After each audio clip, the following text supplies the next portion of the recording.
All right, so I've been meaning to shoot this for a while and I just haven't. But it's a full moon, so we have a lot of people doing stool collections right now, and I have a stool collection kit in my home. So I've got all this stuff. It's go time. I'm finally getting this video together for you guys. It's just to answer some basic questions and to show you guys what to expect when you're doing stool collection, and for anyone who's just curious about functional testing and all the crazy things we ask people to do. Probably the craziest, because you are literally collecting poop for 3 days and keeping it in the refrigerator in between collections. But I'm going to go through a little bit more detail on exactly what to do. And also, this is really good timing because Genova has a new testing kit out, and some people are still getting the wrong instructions in their kit, but there's actually a newer process. So I'm going to go through the whole shebang with you guys, and hopefully it will clear up confusion for our current clients. And if anyone is stool testing curious, this will solve that.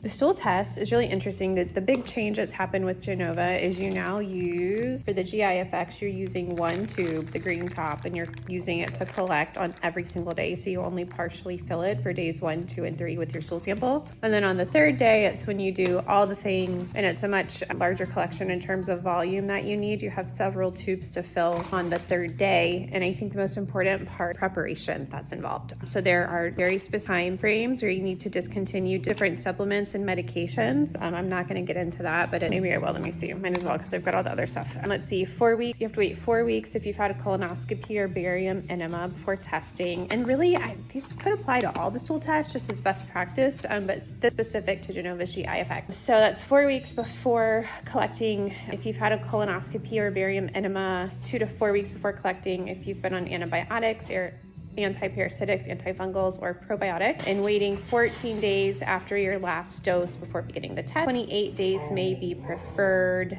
after antibiotics have been used. Because we're testing with this test, your commensal flora, so your good bacteria, we're looking at bad bacteria. It's such a comprehensive test. So you can get information on stomach acid levels, inflammation specifically caused by food intolerances. We can tell if you have parasites. They test for parasites. We can tell how well you're breaking down foods, if you need enzyme support, etc. So there's so much. Like, it looks at all aspects of digestion and even can culture bad bacteria overgrowth and candida if you have that. It picks up on everything. So then also back to the collection procedures, 14 days you have to wait if you've been on PPIs, antibiotics, and bismuth. And then 2 days before collections, you have to stop aspirin or other NSAIDs, rectal suppositories, enemas, activated charcoal, bismuth, betaine, HCl, digestive enzymes, antacids, laxatives, mineral oil, castor oil, and bentonite clay. These are all in the instructions in your kit, but just a heads up, it is a lot of prep. So the collection process, because we love you guys, we do not make you collect in these French fry containers. I want you to catch your poop in one of these containers. And I said, no,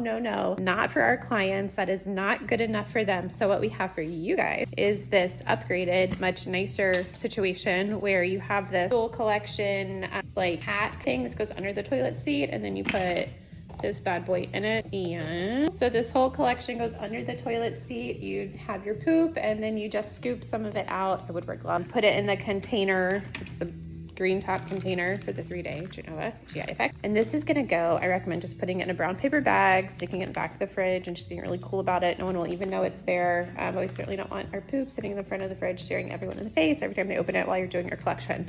Not cool.